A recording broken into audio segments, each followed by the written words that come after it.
I'm really passionate about what we're doing today because it's all about children or families with a person that has a disability around autism. Autism to me is invisible because it can't be seen. And more than often, if a child's going into a shopping area or any environment and they have a bit of a meltdown because of that environment, others think that it's a discipline issue between the parent not disciplining their child or their behaviour, when in fact they just don't understand what that looks like for the parent and the child in terms of their anxiety. So that's actually not a meltdown, but it's them communicating that the environment, they're not coping with the environment. I've lived it for 30 years. My brother, very severe in autism, and we struggled. My mum did it on her own. We didn't know about the funding opportunities or support or resources to support my family. And yeah, he's now in a residential care, and we do contact him, we do see him, they are in contact with us and informing us how he's doing and that. But it's just not the same. So when he actually went into residential care, my mother was going through a grieving process. It was like losing a child because he was no longer living there, and she actually felt like she failed as a parent. Yeah, and so that was, I guess she didn't want to acknowledge that he had not a problem. I think we used to use the term we've got a problem, but I think that it's the not knowing and not understanding, and she didn't feel it was anyone else's responsibility but her own. So she had this child, so she has to live with what's presented to her, and she'll do it on her own. But at the same time, we had other families with a disability where we worked with professionals who never once informed us that it was available, there was support available. And so we just struggled on until I think one day it came to a head. My brother, who got on well with my younger brother, with the disability, had to kind of put him in a headlock, because I did the same as well, just to keep him safe and others safe, because he had a light bulb. And it was reported to Oranga Tamariki, and it came back from the police saying that it was child abuse. So I actually said to them, well, what are you going to do? What are you going to do when this happens? And they couldn't answer. I said, well, you go take my brother with autism and you lock him up. Oh, we can't do that. We don't know what to do with him. I said, and you think we do? You think we know what we're doing? So I don't see that as child abuse. Hey, I don't see it as child abuse. I see it as a family actually crying out for help. But none of you know how to help. And not one of you has said, I don't know how to help. But we do take back or apologise for saying that your brother was a child abuser, when he is in fact saying, hey, we all need help, but we don't know what to do. My name's Maretta Tai. I'm 27 years old. I have four kids, 3 boys, 1 daughter. I'm a teacher assistant at Opotiki Primary School and a bartender also at our Opotiki Hotel. And I am a voluntary worker at our local theatre. So my son Shane, obviously he's autistic. I didn't actually notice the change in him. It was my mum. But what she had seen, so she had watched a documentary on 60 Minutes. It was a program, Whanau, 60-minute program, and they were doing a documentary about these tamariki. Don't mean to put a label on them, but they had like normal kids as well as autistic kids put into like a preschool classroom, and they were observing them, just monitoring the differences and noticing the change or differences between each child and also the autistic ones, and how different they were on each different level. Yeah. So my mum had noticed one of the children on there who was sort of similar to my Shaney boy. So he was, this kid she seen was non-verbal like my Shane. He was non-verbal, still is now at 8 years old, non-verbal. sticks to himself, didn't like to play with anyone else, didn't want to have anyone else around him. And there were also other little traits that this child was showing on that program, which my mum sort of just put them together and was like, oh my God, he's showing signs of my moko.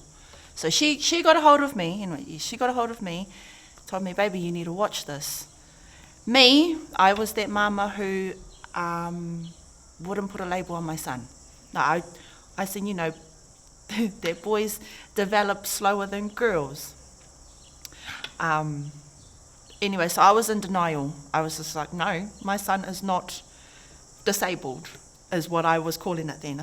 My son is not disabled. He is not like that. He'll talk when he's ready.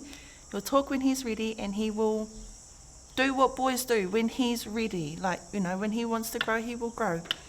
Okay, this was at 1.5 years, going on 2 years. But in saying that, before the 1.5 years, 2 years came, he was talking. So at 1 year old, so he could say mum, dad, nan, koro. Like, he could say all just the simple words that a 1-year-old could say. He could say them, clear as day. And it got to about 1.5 years, 2 years. He stopped everything that he could do, it was gone.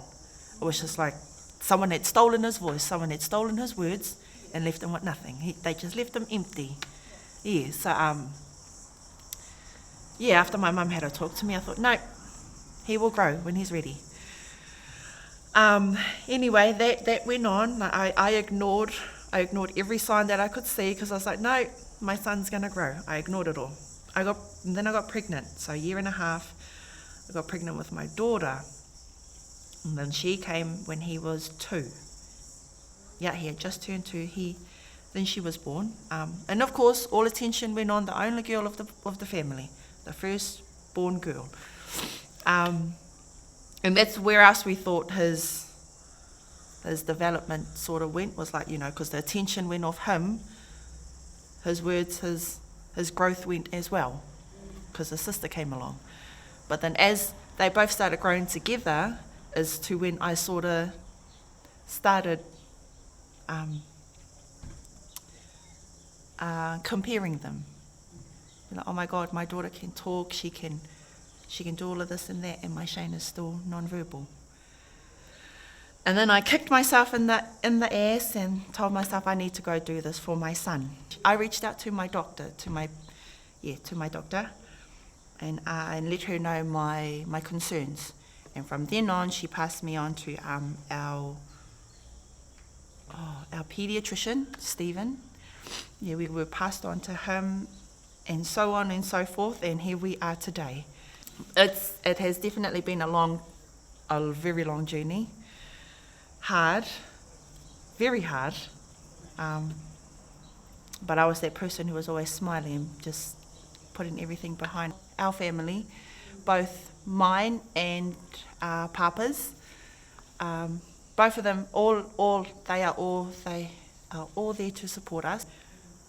But it's hard for me and Papa to reach out and ask for that help, even though they are whanau. The struggle is asking, as well as me letting my baby go with that whanau. Even though I can trust that whanau, but it's my eyes being taken off my son. And it's the wonders of, oh my God, is my son okay? Are they actually watching him? Are they feeding him? Our whanau has always been our support crew. It's just the struggle of us reaching out to them. Our whanau awhi group, our mamas in our team, in our team, they are beyond just mamas. They are our family. They are the ladies that I can confidently go to and be like, hey, I need help. How can I help my son? Because, autism was new to me. It was new to my whole family. Not everyone knew Shaney boy was our child. No one got to see my Shaney boy between the age of, 1.5 years, 2, when we noticed the changes. Preschool was really awesome. They were really helpful, especially with my boy being autistic. And that is where I met Mama Kathleen, who I I met her knowing she had one child on the spectrum, not realising she had 3. And I was looking at her like, look at you, look at how confident you are. So I linked up with her. And just since then, I think my boy was 4. I mean, at the age of 4 is when you don't want them to carry on growing because they just keep growing. Yeah. My son had to turn 5. So he was transferred into Putiki Primary School. He's had his ups and downs, as kids do. But he's loved it. The future does worry me. I've had already planned that he was going to live with me forever. For me, it's the negative in the world. For me, yeah. Not accepting him because of his disability or his autisticness. Yeah, the future really does scare me. The future for my son. So right now, what I can see is my son is just going to be with mum, or mum's going to be following wherever he goes. Mum is not far. Mum will never be far behind him. So just recently, I signed up to a funding called Manawanui. I was too scared to reach out for help at the same time. I thought, I'm tough. I can do this. I don't need anyone's help. But at the back of my head, at the same time, I was telling myself, yes, I do need help. But then there was also the judgment on this side of my head, like, she's just using her son for, to get this funding, that funding, to get this money. So there was just different thoughts in my head, and it brought a lot of anxiety on me, so I squashed it. So I was always squashing it and be like, I'm not going for that. Yeah, if it's going to judge me or my kids, I would not go for it. Both Kath and Maude's words helped push me to get to do what's best for my son. My name is Kathleen Sanft. I have 3 children, all on the spectrum, with other disabilities as well. We live here in Pōtiki, and through my children I found the strength to initiate the beginning of a support group in our town, and that support group is called Whanau Awhi. When my eldest started presenting, we had no knowledge of autism. We were just informed by whānau that, so-and-so is like so-and-so, and then the word autism come up. So when that first happened, I got on my back foot and got protective and defensive and no, there's nothing wrong. And then going through the process, as slow as I did, as we did as a whānau, after diagnosis, we come to terms with the fact that, our eldest had autism, and it was quite severe. And then the first appointment, we had child development come out to the home to work with our older son. My daughter presented as well with some self-harming attributes, some non-verbalisms, and just some of her behaviours. So in that same appointment, they said, we're here for this one, but that one also has it as well. So it's been a big roller coaster. Okay, through raising my children and getting to know them and going through the stages of grief, like the actual stages of grief, I used to be at the grieving side, and going through those, I'm now at the support and advocacy stage. I've got a good support behind me to help build my confidence to be able to do the best for my children. And in my reflections, I felt, I used to feel so depressed in our home. I used to feel like home was a prison. And it just dawned on me, I don't want any other mother, whānau, father, nanny, koro, auntie, anybody else feeling that way again. So if I could help take some of the stigma off those whānau and show them a bit of a day in the life in my house, if that was going to help them, that was the that was the win for me. So we would get invites to birthdays, you know, friends, kids' birthdays and things like that, and we would go along. We started to go to those things, and just with all other children, mine sort of stood out, and I started to get embarrassed. I felt like go home, because that was what I could control. I wanted to take my babies home and just protect them from the world. But since then I've come to the realisation that a problem shared is a problem halved. And once I got over trying to fit in to normal society, I thought, I'm going to make my own. We're going to make our own. And now we don't feel embarrassed. We take our kids. We're like, hee-ha, that's us. If they can do it, we can do it too. The negative impact of COVID in my household, my children have started to develop like an agoraphobia, because our children do not understand that a woman off the TV is telling us we have to stay home. We have to stay home. They don't understand the reasons why, how long. All they know is we're not going to school now, we're not going to the pools, we're not going out. So for months on end of that sort of thing, now that our struggle is to get our eldest out of the house, because you can't explain to them and them actually understand that we had to do this. Our team of 5 million are doing this. They can't understand that. So now our struggle due to COVID is that our kids don't want to leave the house. COVID, I know, has been very detrimental to a lot of families, not just mine, but I know stories of others where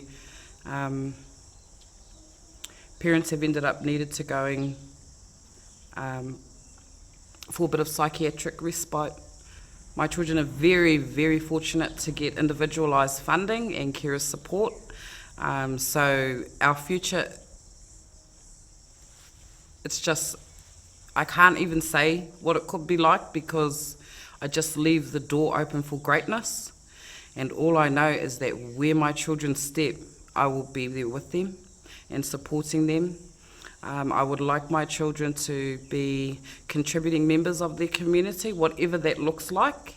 The most difficult thing about living a life with autism, especially with your children, is finding, first of all, information and awareness. There is not a lot out there, and there's not a lot of examples to awhi off, to go off and can you help me and draw in support. Consistent support in the way that we understand and need. Too many times we have people who want to jump on board and help us, and somewhere along the track they tend to feel like they're entitled to try and change our children or change our lifestyle or have input. That's not what you're needed for. We just need the support the way we want. If there's a message I want to send out to people, is if you do see people that are struggling with their child, it's not our right to pass judgment. We never know what that person's going through. That mum may have not had any sleep that night. That may be a child on the spectrum. They may have something going on. And it's easy for people to show disdain when really what you need to do is show awhi and help, offer to help. Even if it's just the offer, it's the sentiment that counts. Kia ora, my name's Renee Klock. I have 2 children, 1 boy, 1 girl, and my son is on the spectrum. So when he was around 2, we were visited by a social worker, and she had said to us that maybe your son is a bit ADHD. At that time I pretty much flogged her off, and I told her, oh, you don't know what you're talking about, it's just a 2-year-old being a 2-year-old. So that was a fine, never heard from her again. Following on 3 years later, he getting ready to start school, but I don't think he's ready because he's still not talking. He's still not doing what, I don't know, a 5-year-old does.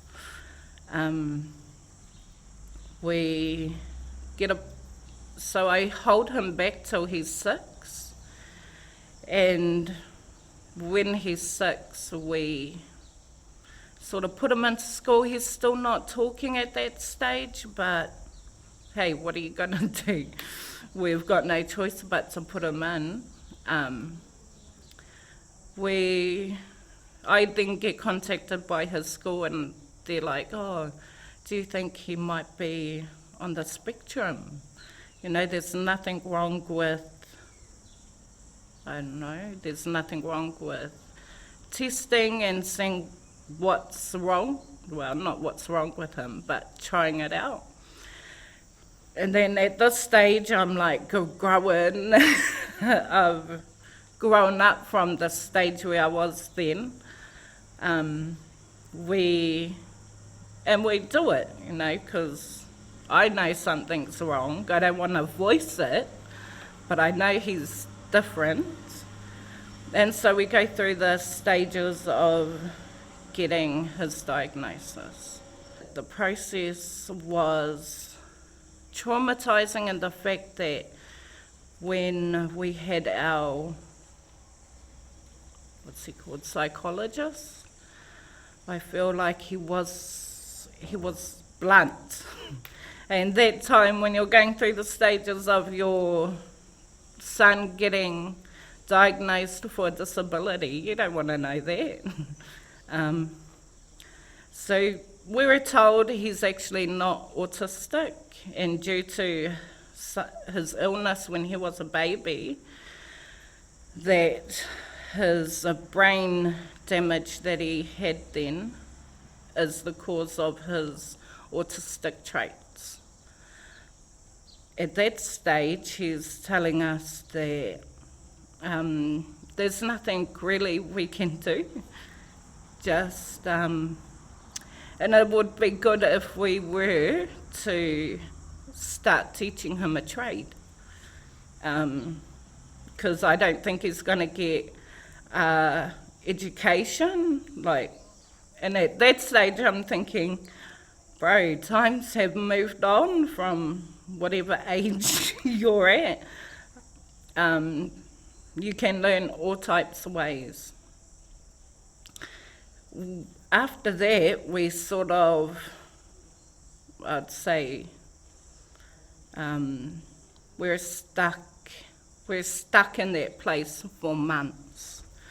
For months we were stuck in this, is it worth? Because we've been told he should be learning a trade. He's not he'll be living at home forever, and teach him a trade now so he can at least try to be a grown-up on his own. It's sort of like being told you have all these dreams for your kid, but none of it's going to happen. Your kid has all these big dreams, but because of, I'd say, his disability, none of it's going to happen. So we sat there for months, and then I think 1 month I just got sick of it. I was like, no, it's time to stand up, because if he's got these traits of autism, all good. Now I've got to learn how to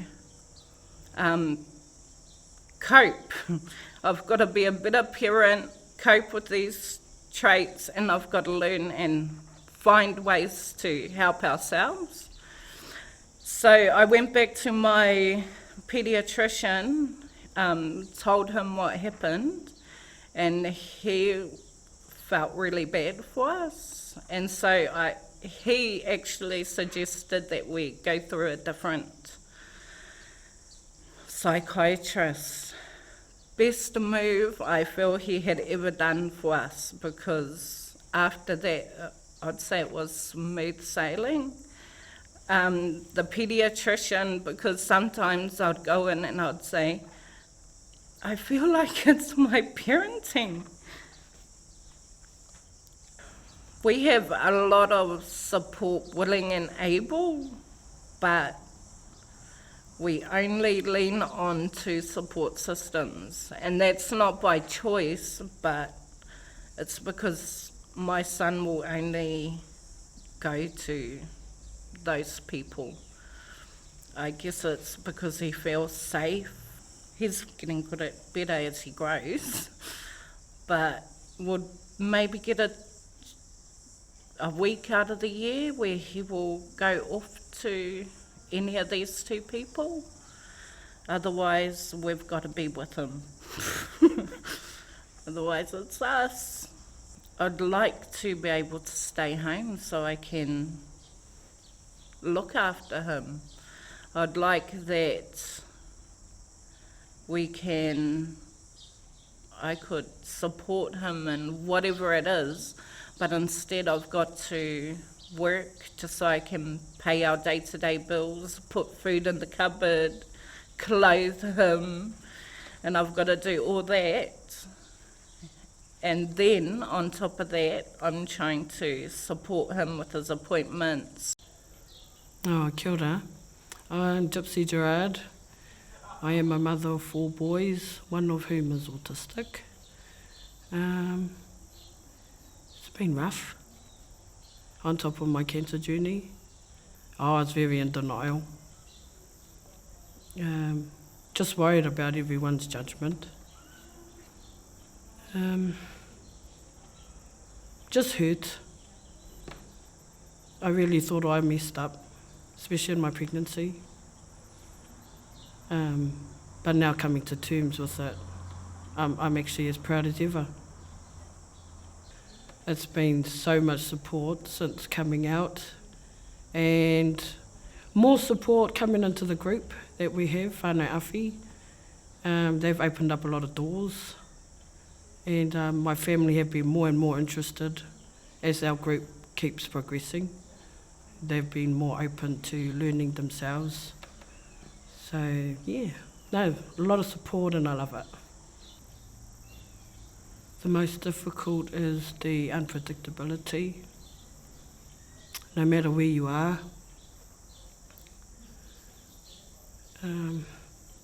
there are moments where you feel like you're failing.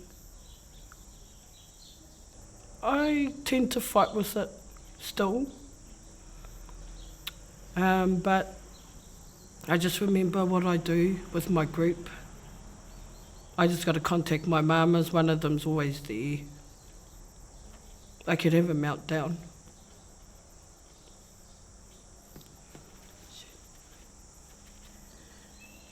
I could have a meltdown, but they're always there. So it sort of makes it easier to deal with those moments. Yeah.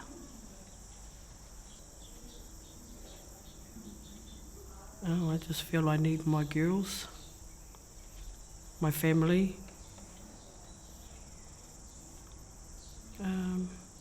And just maybe a bit more proper funding, especially to be both parents working and you're trying to look after your child, but you don't really get that time with them to look after them because you're too busy working to look after them. So yeah, maybe more funding to maybe make it easier for us to be home a little bit. My future is just ensuring that him and my family are prepared, especially for when I'm no longer here. I want to make sure that there's a pavement made where his world is acceptance of everything that he does, no matter how he acts, no matter what he does. And just to know that he shouldn't have to fit the world should fit him. Just their needs. I think I find it very hard to meet their needs with very limited resources. no, I'm just proud of how far I've come. I'm very proud to be a part of Whanau, very proud to be a part of a Pōtiki, and I just want other parents out there, I know the struggles. It is very, very hard to come to terms with things like this, but I can tell you it'll help you immensely, not only for yourself but for your child. And to come from where I was, pretty in, I'm going to do my child, this is my problem, no one else's, to, oh, no, I'm going to share my son. You know, this is what he is, this is what the world's going to get. So, you know, take him, otherwise don't look. Simple as that. If I had a message I wanted to convey to whānau like me, is support is there. It's just, you need to reach out for it so they can know you're there. So Manawanui is a host provider for individualised funding, which is available to families that have a person or a loved one with a disability. The flexibility around individualised funding is that you can choose who you want as your support person and pay them.